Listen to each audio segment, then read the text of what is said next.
UPSC previous year questions की series में एक और क्वेश्चन डिस्कस करते हैं।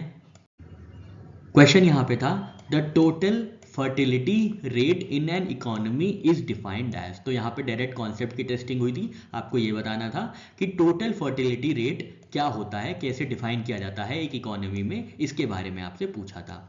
स्टेटमेंट 1 था number of children born per 1000 people in the population in a year.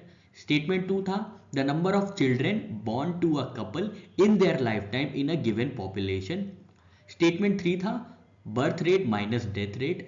और स्टेटमेंट 4 था the average number of live births a women would have by the end of her child bearing age. तो इसका सही answer था statement 4। Statement 4 इसका सही answer था। अब स्टेटमेंट 1 देखेंगे, स्टेटमेंट 2 देखेंगे, फिर स्टेटमेंट 3 देखेंगे और एंड में हम लोग देखेंगे टीएफआर का क्या कॉन्सेप्ट होता है, टोटल फर्टिलिटी रेट एक्चुअली में होता क्या है। ऑप्शन ए के लिए जो टर्म यूज किया जाता है उसको कहते हैं crude birth rate. Crude birth rate क्या होता है? क्रूड बर्थ रेट जो होता है वो होता है नंबर ऑफ लाइव बर्थ्स पर 1000 people in a population in a given year. किसी एक साल में, किसी एक जनसंख्या के सेट में 1000 लोगों पे जितने लाइव बर्थ्स हुए हैं उनको क्रूड बर्थ कहते हैं। जितने जन्म हुए हैं 1000 लोगों पे in a population in a given year, उसको क्रूड बर्थ रेट कहते हैं। ऑप्शन बी इनकरेक्ट था क्योंकि ये रेफर करता है total number of children born to a couple in their life time, which is not as same as total fertility rate. Total fertility rate एकदम women centric concept है।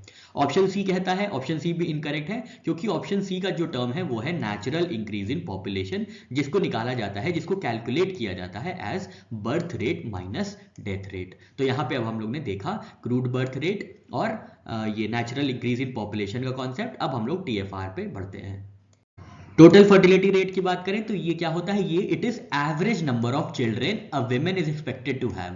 एक average number of children जो कि women से expect किया जाता है to have in her life time based on current birth rate, इसको कहते हैं टोटल फर्टिलिटी रेट। सपोज कीजिए कोई एक पॉपुलेशन में वहां पे टीएफआर जो कैलकुलेट किया गया है, टोटल फर्टिलिटी रेट जो कैलकुलेट किया गया है वो 2.1 कैलकुलेट किया गया है। इसका क्या मतलब है? पॉपुलेशन में जितनी भी विमेन है उनको ये एक्सपेक्ट किया जाता है कि they are about to have 2 children which is the replacement level enough to keep population stable।